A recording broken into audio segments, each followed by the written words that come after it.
सभी को सुप्रभात। आज कक्षा 11 विषय समाज शास्त्र में मैं आपको नातेदारी के बारे में पढ़ा रहा था, जिसमें नातेदारी का अर्थ और विशेषता बताई थी। आज के वीडियो में मैं आपको नातेदारी के प्रकार और उनकी श्रेणियों के बारे में बताऊंगा। तो नातेदारी जो है वो दो प्रकार की होती है। एक नातेदारी विवाह संबंधी होती है। जब हम विवाह करते हैं तो जहाँ से करते हैं वहाँ सास ससुर साले और भी जितना उनका कुलवंश होता है वो सब हमारे नातेदार हो जाते हैं। दूसरा होता है रक्त संबंधी नातेदारी। तो रक्त संबंधी वह नातेदार होते हैं जो हमारे अपने सगे संबंधी होते हैं, चाहे वो भाई बहन हो, माता पिता हो, चाचा भतीजे हों, है ना, बुआ हो, मौसी हो, मामा हो, इस तरीके के जो हमारे सगे संबंधी होते हैं वह रक्त संबंधी नातेदारी के अंतर्गत आते हैं। अब नातेदारी रक्त संबंधी जो नातेदारी है वह दो प्रकार की है, एक वास्तविक, एक काल्पनिक। वास्तविक नातेदारी जो है उसमें जो है हम जो जो हमारे अपने रक्त संबंधी हैं वो वास्तविक में आते हैं, जिनसे हमारा प्रत्यक्ष रूप से संबंध पाया जाता है। ठीक है, जैसे भाई बहन माता पिता, ठीक है, इस तरीके के जितने भी आएंगे वास्तविक में आएंगे।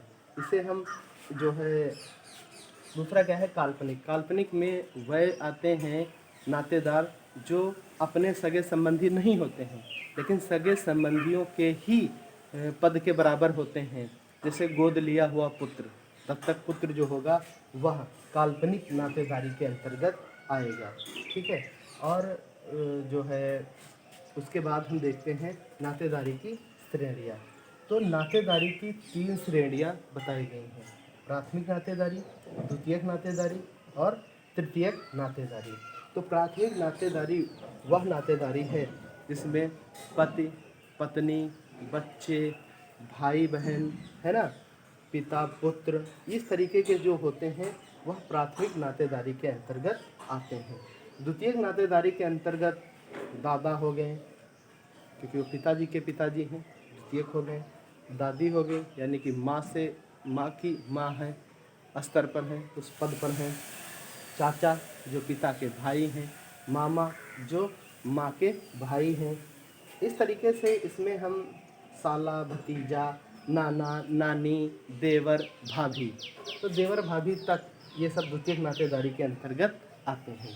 तृतीयक नातेदारी में मौसा आएंगे, फूफा आएंगे, ठीक है, साले की पत्नी आएंगे, साले के बच्चे आएंगे, बुआ का लड़का आएगा। तो इस तरीके के जितने भी नातेदार होंगे वो सब तृतीयक में आएंगे। ठीक है, तो एक बार हम फिर देख लेते हैं कि नातेदारी कितने प्रकार की होती है। तो नातेदारी दो प्रकार की होती है, विवाह संबंधी, रक्त संबंधी। ठीक है, तो जो विवाह संबंधी होती है उसे हम आंतरिक नातेदारी कहते हैं, और जो रक्त संबंधी होती है उसे हम बाह्य नातेदारी कहते हैं। ठीक है, फिर इसमें क्या होता है कि जो विवाह से रिश्ते नाते बने वो विवाह में आएंगे, जो अपने सगे संबंधी हैं वो रक्त संबंधी में आएंगे। अब रक्त संबंधी दो प्रकार के हैं, वास्तविक और काल्पनिक। जो अपने हैं ब्लड रिलेशन के वो वास्तविक में आएंगे, जो गोद लिए हुए हैं, दत्तक पुत्र हैं, वह काल्पनिक नातेदारी में आएंगे। नातेदारी की श्रेणियाँ देखते हैं। प्राथमिक नातेदारी वह नातेदारी जहाँ पर हमारे प्रत्यक्ष रूप से अपने सगे संबंधी लोग होते हैं, पति पत्नी, पत्नी के बच्चे, भाई बहन, इस तरीके का जो रिलेशन देखने को मिलता है, रिश्ते मिलते हैं, वो प्राथमिक नातेदारी के अंतर्गत मिलते हैं। द्वितीयक नातेदारी में दादा दादी, चाचा चाची, है ना, और भतीजा, दादी, नानी, देवर भाभी, मामा, साला, इस तरीके से ये सब द्वितीयक नातेदारी के अंतर्गत आते हैं। तृतीयक नातेदारी में मौसा, फूफा, साले की पत्नी, साले के बच्चे, बुआ का लड़का, इस तरीके के सब तृतीयक नातेदारी में आते हैं। इसे आप नोट कर लेना और इसी क्रम में आप लिखते रहना।